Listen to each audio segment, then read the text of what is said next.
Hi, the world, or whoever is watching it. My name is Zoryana.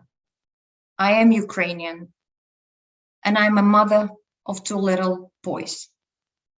My youngest son is just 6 months old. Every day, this day, since February 24, 2022, when Russia launched full-scale invasion onto Ukraine, I keep asking myself one question. What kind of world have I brought my children into? Don't take me wrong. I'm not naive. I always knew that this world is broken. It's imperfect.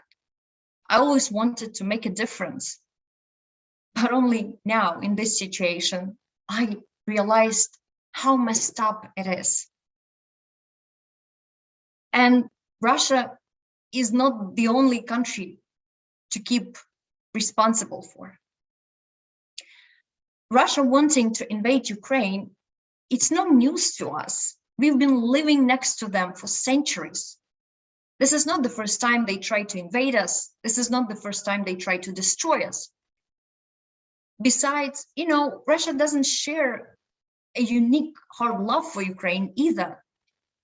Look at the history of Eastern European region. Russia have tried to do it to the other countries, Chechnya, Transnistria, Georgia, etc. So, was I surprised when Russia launched the full-scale war? No, I wasn't. I was shocked. I was shocked by the scale of it, by the cruelty of it, and by inhuman things which Russian people, Russian military troops are doing to Ukrainian civilians. That's right. Russians, not just Putin. It's not just Putin himself. It's not just Putin plus his surrounding, It's Russian people. The latest poll, the statistic says that 71% of Russian population supports Putin, and they support this war against Ukraine, and they even feel proud of it. I know that you've seen enough photos and videos, and you read enough articles and probably comments from Ukrainians, and you know how horrible situation. I don't have to list it, to repeat it, to name it. But one thing I want to voice out.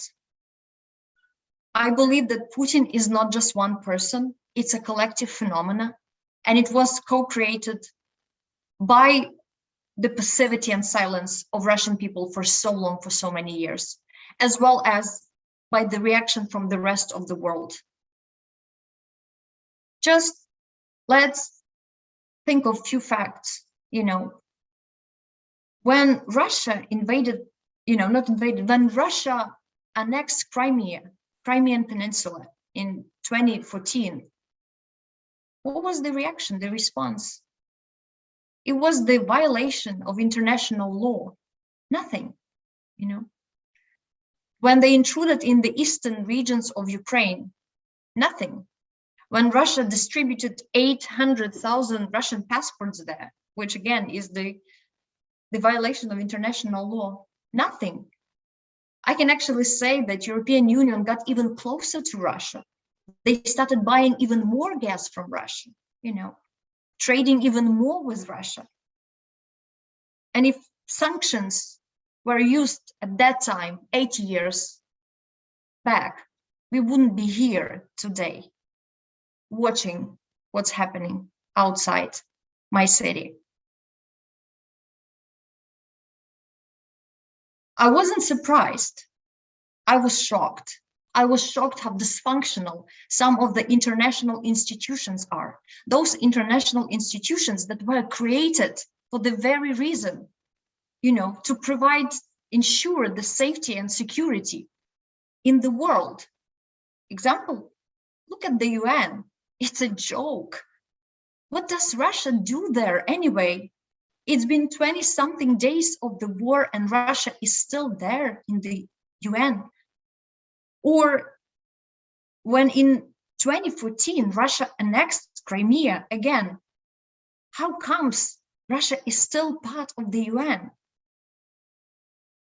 Blocking any decision, any help.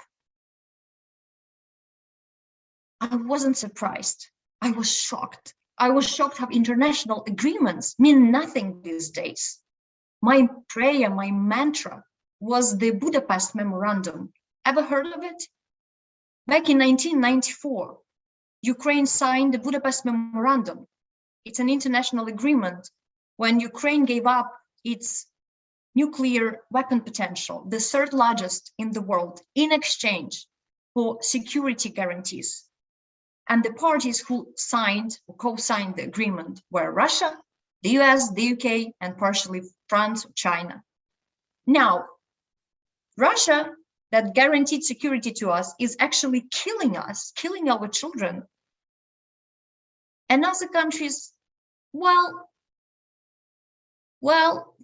they think of their own interest, safety, they hypnotize themselves with this fear of nuclear war. But guess what? If we don't stop Putin today, as we didn't stop Putin 8 years ago, he will want more and more and more. And after Ukraine, he will take another country and another and another.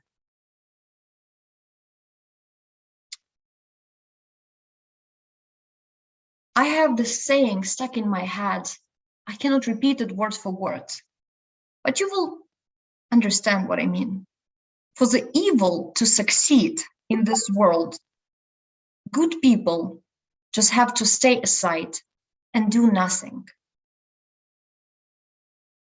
So my call to you would be, don't be indifferent. Stay with Ukraine.